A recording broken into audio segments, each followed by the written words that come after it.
Madame, Monsieur, bonjour et bienvenue au bulletin d'information de ce jeudi 12 février 2026 sur Écoute FM. La mairie de Delma a lancé mercredi 11 février 2026 une vaste opération de démolition de constructions érigées illégalement sur les trottoirs. À Delma 33 et dans plusieurs autres rues de la commune, des boutiques, borlettes, salons de beauté et petits commerces ont été détruits à l'aide d'engins lourds sous le regard impuissant de certains propriétaires. Les autorités affirment avoir préalablement averti les occupants par des notes et des messages de sensibilisation. Le maire Wilson jeudi dit appliquer une politique de tolérance zéro, dénonçant l'occupation anarchique des trottoirs qui gêne la circulation des piétons et provoque de sérieux embouteillages. Il invite les commerçants à regagner les marchés publics malgré les difficultés d'accès et l'insécurité qui entourent certains d'entre eux. Les démolitions devraient se poursuivre dans les prochains jours à travers toute la commune. Par ailleurs, l'attaquant haïtien Jairo Jean poursuit sa carrière internationale en s'engageant avec Al Ittihad FC de Libaye. Présenté officiellement par le club, l'ancien joueur de l'América FC s'ouvre ainsi à une nouvelle expérience sur le continent africain après avoir évolué dans plusieurs championnats des Caraïbes, d'Amérique du Sud, d'Europe et d'Asie.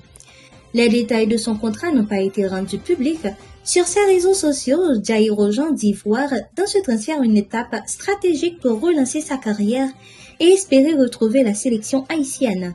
Fort de son parcours cosmopolite, il entend apporter son expérience à Al Ittihad SC qui vise un 19e titre national. Les supporters libyens attendent désormais de voir l'impact du grenadier sur le front de l'attaque.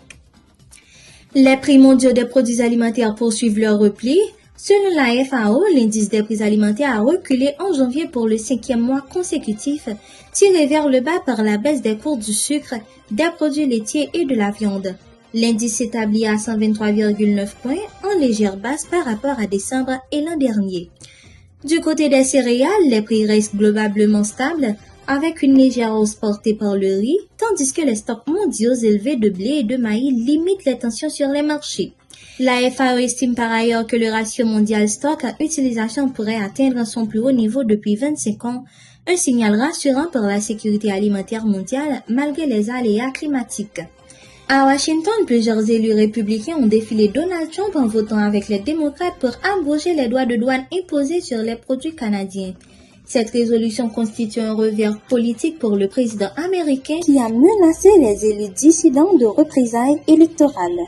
Le texte doit encore être approuvé par le Sénat. Même en cas d'adoption, la mesure devrait être bloquée par un veto présidentiel, rendant la démarche surtout symbolique. Ce vote relance toutefois le débat sur la politique protectionniste de Donald Trump, critiqué par une partie de son propre camp, qui rappelle que l'imposition de tarifs douaniers relève constitutionnellement du Congrès et pèse directement sur les consommateurs américains. Après plus de 3 mois de marche et près de 3700 km parcourus, 19 moines bouddhistes sont arrivés à Washington le 10 février au terme d'une marche pour la paix entamée au Texas. Bravant le froid, la pluie et plusieurs incidents de parcours, dont un accident ayant grièvement blessé 2 membres du groupe, les religieux ont traversé 8 États pour porter leur message. Les moines disent pouvoir diffuser un appel universel à l'amour, à la compassion et à la paix dans un pays marqué par de fortes tensions politiques et sociales. Leur initiative, largement relayée sur les réseaux sociaux et saluée par de nombreux soutiens sur leur passage, se veut spirituel et non politique, mais trouve un écho particulier dans le climat actuel aux États-Unis. C'est ici que prend fin ce bulletin d'information. Merci de l'avoir suivi. Je vous rappelle que vous êtes sur Écoute FM et que c'était votre présentatrice Padéissa Dodin. Au revoir.